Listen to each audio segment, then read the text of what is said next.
نحمده ونصلي على رسوله الكريم اما بعد فاعوذ بالله من الشيطان الرجيم بسم الله الرحمن الرحيم رب اشرح لي صدري ويسر لي امري واحلل عقدة من لساني يفقهوا قولي. اللہ تعالیٰ کا لاکھ لاکھ شکر ہے کہ جس نے ہمیں زندگی کی نعمت سے نوازا ہے اور پھر ہمیں صحت عطا کی. ہم اپنے پاؤں سے چل پھر سکتے ہیں, ہم بول سکتے ہیں, ہم سنتے ہیں, ہم دیکھتے ہیں. اتنی بے شمار نعمتیں ہیں کہ اگر ہم ان کو گننا چاہیں تو گن بھی نہیں سکتے. ایک دفعہ حضرت داؤد علیہ السلام نے اللہ تعالیٰ سے پوچھا کہ آپ کی سب سے چھوٹی نعمت کیا ہے, لیسٹ بلیسنگ کیا ہے؟ فرمایا کہ تم سانس لو, انہیل ایکزیل کرو. یعنی کہا یہ میری سب سے چھوٹی نعمت ہے. اگر آپ دیکھیں کتنی دیر میں سانس لیتے پتہ بھی نہیں چلتا, ہم سو رہے ہوتے ہیں تب بھی سانس لے رہے ہوتے ہیں. تو آپ دیکھیے کہ اگر یہ ایک چھوٹی سی نعمت ہے اور اس کا ہماری زندگی پر اتنا بڑا اثر ہے تو پھر بڑی بڑی نعمتیں کیا ہوں گی. اور خاص طور پر جو آخرت میں نعمتیں ہیں جنت کی شکل میں, کہ جہاں سانس کے ساتھ ہی انسان اللہ کا ذکر کر رہا ہوگا اور اس کو کسی قسم کی کوئی تکلیف, بیماری, کوئی پریشانی, کوئی دکھ, کوئی فکر ہوگا ہی نہیں, جبکہ دنیا ہر طرح کی فکروں اور پریشانیوں سے بھری ہوئی ہے. اگر انسان کے پیٹ میں کھانا بھی ہے اور اس کو نیند بھی اچھی آ گئی ہے اور اس کے بال بچے بھی آس پاس ہیں, ساری نعمتیں ہیں, اس کے باوجود شیطان اس کے دل میں وسوسہ ڈالتا ہے اور کسی ایسی بات کے بارے میں سوچنا شروع کر دیتا ہے انسان کہ جس کے بارے میں کوئی گارنٹی نہیں کہ وہ ہوگی بھی یا نہیں.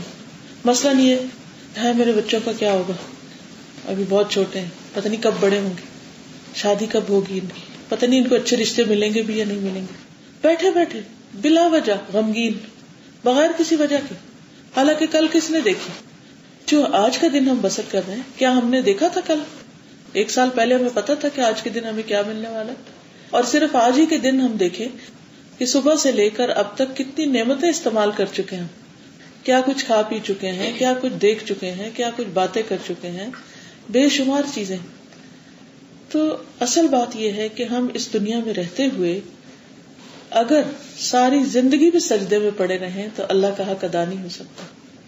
صرف ایک سانس کی قیمت بھی ہم نہیں دے سکتے, کیونکہ جب سانس ختم ہونے لگتے ہیں تو کوئی ایک بھی سانس اور نہیں ڈال سکتا ہمارے اندر, کوئی ہے ہی نہیں. دنیا میں اب تک اس معاملے پر اتنی ریسرچ ہو چکی ہے, روح کہاں سے آتی ہے, کیسے داخل ہو جاتی ہے. ماں کے پیٹ کے اندر ہی بچہ ہلنے جلنے لگتا ہے اور خود ماں کو بھی نہیں پتا ہوتا کہ اس وقت وہ روح اندر آ رہی ہے. ابھی دل دھڑکنے لگتا ہے اور پھر کس طرح بچہ بڑھنے لگتا ہے اور دنیا میں آ جاتا ہے. اسی طرح یہ روح کس وقت نکل جاتی ہے, کیسے نکل جاتی ہے, وہ ہوتی کہاں ہے اندر. اگر ہم اس کو ڈھونڈنے لگے کہ ہماری روح ہے کدھر, دل میں رکھی ہوئی ہے یا دماغ میں رکھی ہوئی ہے یا گردوں میں ہے یا جگر میں ہے یا ہاتھ میں ہے یا اسکن میں, کہاں ہے کوئی بتا سکتا؟ کہیں کسی کو بھی نہیں پتا. لیکن ہم سب اٹھتے بیٹھتے چلتے پھرتے کھاتے پیتے اتنا ہمیں پتا ہے کہ یہ سب کچھ ہو رہا ہے. لیکن وہ مسلسل طاقت کون دے رہا ہے اور وہ سارا نظام کس نے بنایا ہے؟ یہ صرف اللہ سبحانہ وتعالیٰ ہی ہے. تو اس رب کا اگر ہم صرف زندگی کی نعمت یا سانس کی نعمت پر بھی شکر ادا کریں تو کم ہے, اور باقی اور بہت کچھ ہے شکر ادا کرنے کو. تو اب سوال ہی پیدا ہوتا ہے کہ ہم شکر کیسے ادا کریں, کیونکہ حضرت داؤد علیہ السلام کے بارے میں آتا ہے کہ وہ کہتے تھے کہ یا رب تو مجھے بتا میں تیرا شکر کیسے ادا کروں, کیونکہ تیرا شکر ادا کرنے کی جو توفیق ہے وہ بھی شکر کے قابل ہے. یعنی اگر تو مجھے توفیق دے دے, ہم دیکھیں یا زبان سے ہم بولیں گے شکر یا دل سے سوچیں گے, تو یہ زبان بھی اللہ نے دی ہے, دل بھی اللہ نے دیا ہے, سوچنے سمجھنے کی طاقت بھی اللہ سبحانہ وتعالیٰ نے دی ہے. تو پھر اسی کی دی ہوئی چیزوں سے پھر ہم شکر بولتے ہیں, تو اس پر بھی شکر کرنا چاہیے, پھر اور شکر, شکر پر شکر. کیونکہ شکر کے جتنے فائدے ہیں وہ کبھی ہم نے سوچے ہی نہیں کہ جب انسان اللہ سبحانہ وتعالیٰ کا شکر گزار ہوتا ہے تو اللہ تعالیٰ اس کو کیسی کیسی نعمتوں سے نوازتا ہے. دنیا میں بھی اللہ کا وعدہ ہے کہ وہ اس نعمت میں اور زیادہ اضافہ کر دے گا. مثلاً کسی بھی نعمت کی اگر آپ حفاظت چاہتے ہیں, اگر ادھر سے شیطان اگر وسوسہ ڈالتا ہے اور ادھر سے آپ چاہتے ہیں کہ یہ نعمت آپ سے نہ جائے, تو اس پر آپ شکر ادا کریں کہ اللہ تیرا شکر, تو نے مجھے یہ نعمت عطا کی. اچھا, بعض اوقات ہم صرف ان نعمتوں پر شکر ادا کرتے ہیں کہ جو ہمارے ذاتی فائدے کی ہوتی ہیں. مثلاً اگر ہم نے کھانا کھا لیا ہے یا پانی پی لیا ہے تو اس پر تو پھر بھی شاید ہم شکر ادا کر ہی لیں کہ اللہ تیرا شکر ہے تو نے مجھے دیا. لیکن کچھ کام ایسے ہیں کہ جن کا کرنا ہمیں لگتا ہے جیسے بوجھ ہے ہم پر، مثلا نماز کا ادا کرنا. اب ہم سمجھتے ہیں شاید یہ اللہ کے فائدے میں، حالانکہ اللہ تعالیٰ کے فائدے میں نہیں ہے.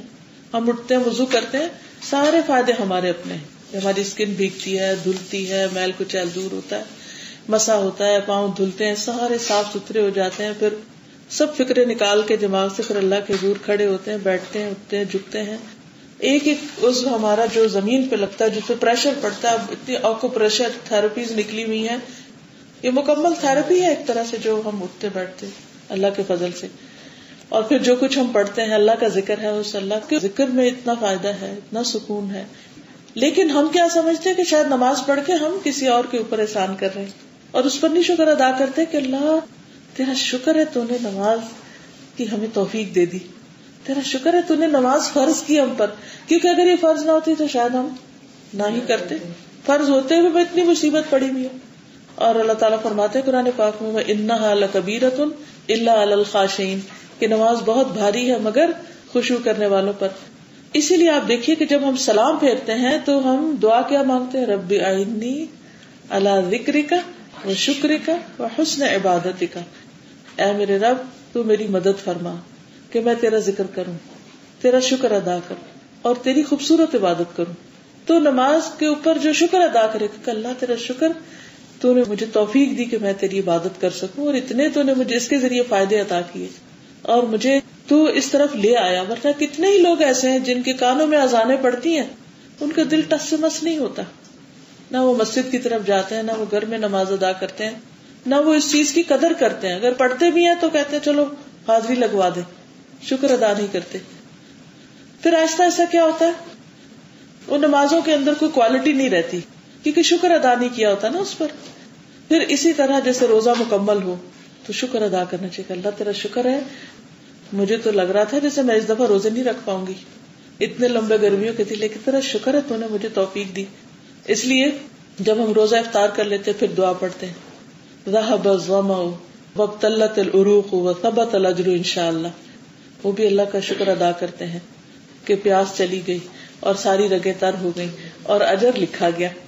کیونکہ ہر نیک عمل کے لیے شرط ہے کہ انسان اجر کو ذہن میں رکھ کے، اجر کی امید رکھ کے، ایمان و احتساباً کا لفظ جو آتا ہے حدیث میں کہ جس نے رمضان کے روزے ایمان اور صبر کی نیت سے رکھے تو اس کے اگلے پچھلے گناہ معاف ہو گئے.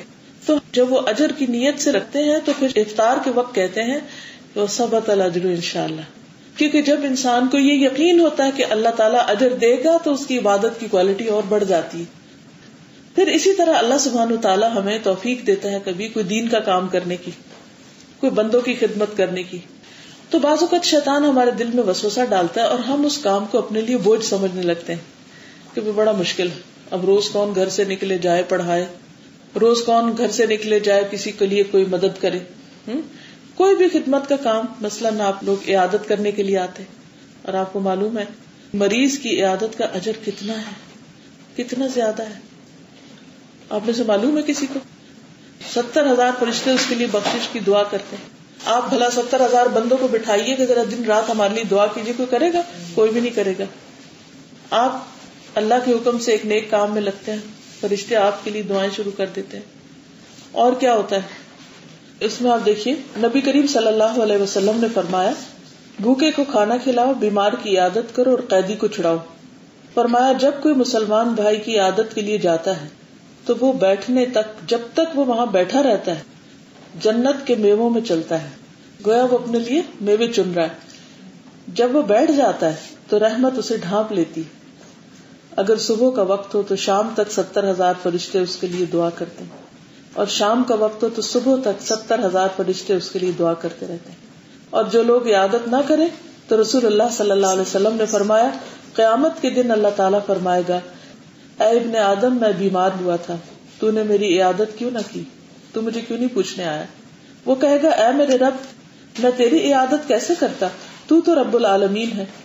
اللہ تعالیٰ فرمائے گا کیا تجھے علم نہ تھا کہ میرا فلاں بندہ بیمار ہے لیکن تو نے اس کی عیادت نہیں کی؟ کیا تجھے علم نہیں تھا کہ اگر تو اس مریض کی عیادت کرتا تو مجھے اس کے پاس پاتا؟ یعنی اللہ تعالیٰ کو تلاش کرنا ہے، اللہ کو پانا ہے. ٹھیک ہے مسجد سے بھی مل جاتا ہے لیکن کوئی نہیں یہ سمجھتا کہ بیمار کی خدمت کرنے کا کتنا بڑا اجر ہے، اور یہ اجر اس کو نصیب ہوتا ہے کہ وہ اللہ کے قریب ہوتا ہے، ایک طرح سے وہ شخص اللہ کا قرب پاتا ہے. تو اگر انسان کہیں سے دور سے آ رہا ہے ٹکٹ لگا کے بھی، یا انسان گھر بھی چھوڑ رہا ہے یا بچوں کو چھوڑ رہا ہے یا کسی بھی طرح کوئی قربانی کر رہا ہے، تو اگر وہ صرف اس نیت سے آ رہا ہے کہ ہائے لوگ کیا کہیں گے اگر میں نہیں گئی، تو لوگ کہیں گے دیکھو بیٹی نہیں آئی، بہو نہیں آئی، فلاں نہیں آیا، تو اس کا کوئی اجر نہیں ہے اگر لوگوں کو خوش کرنے کے لیے آ رہے ہیں. لیکن اگر اللہ کی خاطر آ رہے ہیں کہ اللہ تعالیٰ تو اتنا خوش ہوگا میرے اس عمل سے، تو پھر انسان قربانی کر کے بھی تھک کے بھی خوش رہتا ہے. ورنہ کیا ہوتا ہے، بیمار کی خدمت یا عیادت اتنا مشکل کام ہے کہ انسان کا موڈ آف ہونے لگتا ہے، پھر وہ بیمار کے ساتھ خود بیمار پڑ جاتا ہے.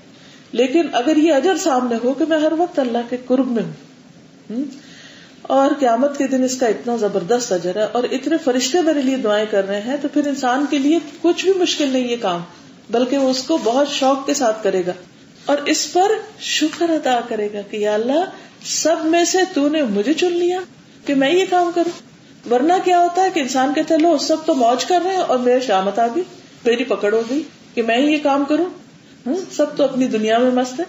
دو تھنکنگ ہے نا، ایک یہ ہے کہ انسان کے اللہ تیرا شکر ہے تو نے مجھے چنا اس کام کے لیے، اور دوسرا یہ کہ میں ہی کیوں. اسی طرح کوئی بھی کام، مثلا بعض اوقات یہ ہوتا ہے کہ آپ کو کسی کا کوئی کام کرنا پڑ جاتا ہے، کسی بھی قسم کا کوئی کام، کوئی آپ کو کہہ دیتا ہے اچھا میرے لیے بازار سے خرید لاؤ فار ایگزامپل، کوئی کہہ دیتا ہے اچھا میرے لیے ایک فون کال کر دو، کوئی کچھ کہہ دیتا ہے تو آپ کہتے اف اللہ اب یہ کیا. یہ بھی اللہ ہی توفیق دیتا ہے یا اللہ ہی کی طرف سے آپ کے لیے نیکی کا ایک موقع آتا ہے.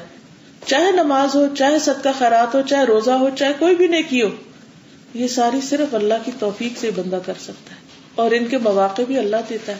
ہزاروں لوگ دنیا میں ان کو پتہ ہی نہیں نماز کیا ہوتی ہے، ان کو پتہ ہی نہیں روزہ کیا ہے، ان کو پتہ ہی نہیں کسی چیز کا.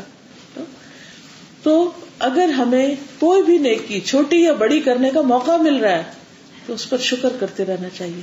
تو اللہ تعالیٰ وہ نیکی کی توفیق دیتا رہے گا آپ کو، آپ اور بھی کرتے رہیں گے. ورنہ اللہ موقع چھین لے گا، وہ اللہ تعالیٰ کسی اور کو موقع دے دے گا. اس لیے کوئی بھی کام کرنا پڑے تھوڑی دیر کے لیے سوچ لیں، ٹائم لے لیں، کیوں کروں؟ اللہ کے لیے کروں، بندے کے لیے کروں، اجر کے لیے کروں، دنیا کے فائدے کے لیے کروں، کسی غرض یا مقصد مفاد کے لیے کروں.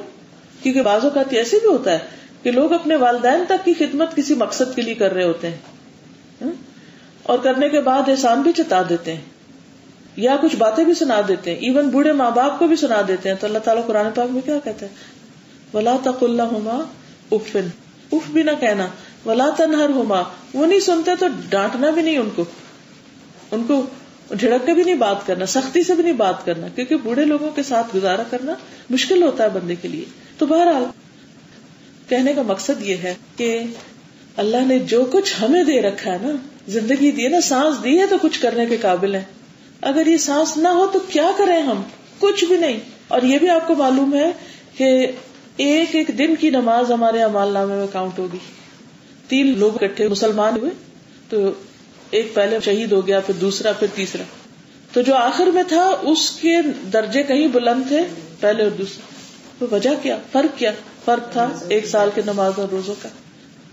تو اگر اللہ نے ہمیں زندگی دی ہے، اگر اللہ نے ہم کو صحت دی ہے، اگر اللہ نے ہم کو طاقت دی ہے، اگر اللہ نے ہم کو کوئی کام کرنے کا موقع دیا، کوئی راہ دکھائی ہے، تو اس کو خوشی سے کریں. کیونکہ اللہ تعالیٰ واضح فرماتے ہیں لَإِن شَكَرْتُمْ لَأَزِيدَنَّكُمْ وَلَإِن كَفَرْتُمْ إِنَّ عَذَابِي لَشَدِيدٌ، کہ اگر شکر کرو گے زیادہ دوں گا، اگر کفر کرو گے یعنی ناشکری کرو گے تو میری سزا بھی سخت ہے. یعنی بعض اوقات ایسا بھی ہوتا ہے کہ اللہ تعالیٰ کو تو ہماری عبادت کی ضرورت نہیں، لیکن اگر کوئی شخص عبادت میں کوتاہی کرتا، نماز نہیں پڑھتا یا اور کام نہیں کرتا، تو اللہ سبحانہ وتعالیٰ دنیا میں ہی اس کا مزہ چکھا دیتے ہیں. ماں باپ کی نافرمانی، رشتہ داروں سے قطع تعلقی ان گناہوں میں سے ہے جن کی سزا انسان کو دنیا میں ہی ملنے لگتی ہے. پھر اسی طرح باقی بھی اگر ذکر سے منہ موڑتا ہے، قرآن نہیں پڑھتا، تو اللہ تعالیٰ فرماتے ہیں وَمَنْ أَعْرَضَ عَنْ ذِكْرِي فَإِنَّ لَهُ مَعِيشَةً ضَنْكًا، جو میرے ذکر سے منہ موڑے گا اس کے لیے زندگی تنگ کر دوں گا. وَنَحْشُرُهُ يَوْمَ الْقِيَامَةِ أَعْمَى، اور ہم قیامت کے دن اس کو اندھا اٹھائیں گے. یہ اللہ کے ذکر سے، اللہ کی کتاب سے منہ موڑنے کا نقصان ہے. قال رب لم حشرتنی اعمی، وہ کہے گا یا رب مجھے تو نے اندھا کیوں اٹھایا؟ وقد كنت بصیرا، میں تو دیکھنے والا تھا، میں تو اچھا والا دیکھتا تھا. قال كذلك اتتك آیاتنا فنسیتها وكذلك اليوم تنسى. تو اللہ تعالیٰ فرمائے گا اسی طرح ہماری آیات تمہارے پاس آئی تھی، تم نے ان کو بھلا دیا. چاہے وہ حفظ کر کے بلانا، چاہے ترجمہ بلانا، چاہے ان پر عمل نہ کرنا ہو.